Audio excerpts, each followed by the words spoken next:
Respected Vice President, Honorable Home Minister, dear colleagues, fellow authors, friends. It's a great privilege to be a contributor to this volume that marks 20 years in government of Sri Narendra Modi ji. I have obviously contributed on the foreign policy impact that he's had over the last 8 years. And in doing so, tried to trace the influence of his Gujarat years on his foreign policy. And what I present really from the analysis of these 8 years are the new concepts, the aspirations, the vision, the strategy that he has brought to bear in this domain. Perhaps the right starting point for my remarks today would be my first encounter with him.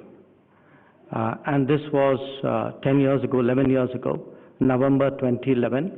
I was ambassador in China, and he was the Chief Minister of Gujarat, visiting China, as many Chief Ministers did at that time. And we were used in the embassy to Chief Ministers. But this one was very different. It was very different because he arrived after midnight. He wanted his first briefing meeting at 7 o'clock in the morning. He ran a 12-hour day with a half-an-hour lunch break. And he proceeded to cover 3 cities, I think, in 4 days. And of course, today this is standard operating procedure for all of us. But at that time, it was a discovery. And it wasn't just a grueling schedule which I recall from that visit. He did something very unusual as Chief Minister. He asked me to brief him on our security posture vis-a-vis China.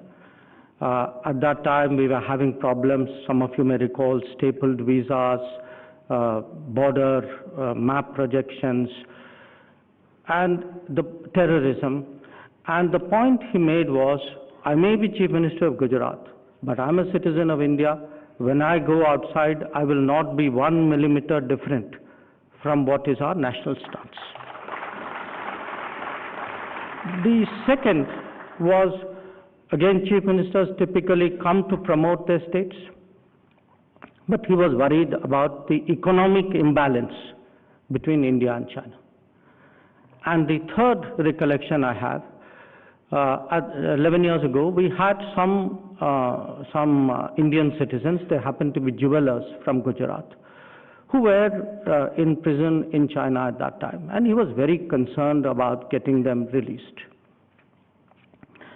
Now, I remember those 3 aspects because in a way, I would say they were my first outline of what his thinking was about foreign policy. And today, when I look at what is the difference that he has made, he has really led a foreign policy which is much more security focused. He has practiced a diplomacy which is more development focused. He has created people-centric policies in foreign policy. And he has run a foreign policy of a civilizational state. So let me very quickly fast forward 8 years and run through each of these 4 themes. National security emphasis. The 8 years of Modi Sarkar has brought terrorism fair square at the center of the global debate. And he has concentrated on developing the border infrastructure because he knows that is essential to meet our security challenges. So it could be Uri and Balakot, it could be Doklam and Ladakh. But you can see today, this is not a country that shies away from its hard security challenges. Let me talk about diplomacy for development. I think if you look in terms of his efforts to get capital, technology, best practices from the world, the interest that he takes in trade, he actually addressed every one of our embassies in pursuit of a goal of reaching $400 billion of exports. the effort which he makes to move funds so that their investment in India generates employment. When he goes abroad, he looks at railways, he looks at EVs, he looks at environment, green projects, with a view of what is it he can take back to India. So it is very much that quest for development is very much at the heart of what he does abroad. As for being people-centric, I think each one of you will know how much easier it is today to get a passport, how he has cut through layers of bureaucracy, made it so much simpler. How he actually imagined that we would use post offices who in this day and age were less relevant, as passport collection centers. A very good example actually of minimum government, maximum governance. And in terms of the people centricity, I think you saw the Vande Bharat mission during the COVID. Operation Ganga, which was referred to, Operation Devi Shakti, that today an Indian going abroad knows that we have their back. That in whatever situation of distress, we are there for them. And that is a huge change in the country's profile, in the confidence that citizens have about us, and in the view that the world has about us. And this is also reflected in his diaspora policies, in his Diaspora Connect, beginning with Madison Square Garden. In fact, in my chapter, I describe what was the conversation we had, which led to the Madison Square Garden program. And our effort today at migration and mobility agreements so that our people can work abroad, because Prime Minister Modi sees the world not just as a marketplace, but as a global workplace. And a lot of his foreign policy efforts are in that direction. And finally, the cultural side. I think the projection of India, I think he's a quintessentially Indian persona, who is today, his presence on the world stage, I think, projects India in a manner that is very difficult to describe.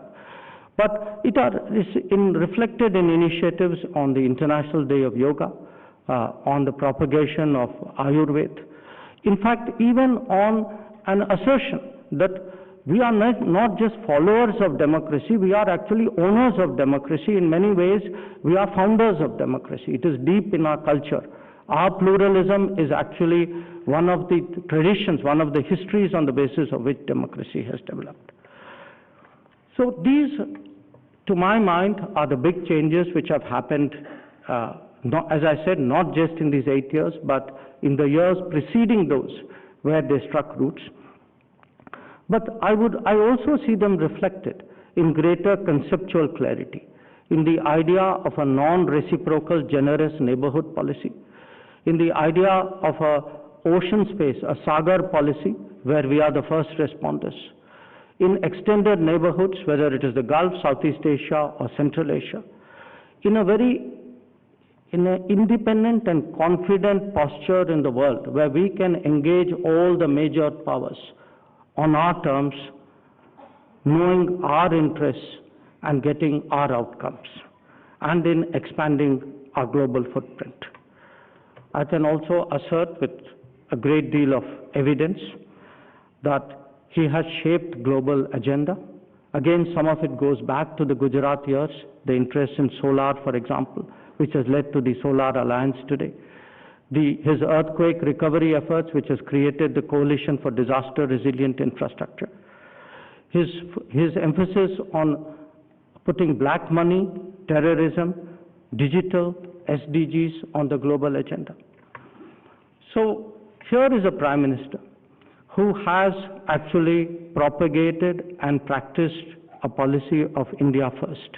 India first, not as India versus the world, but India first, with India at the center of his perspective and his outlook.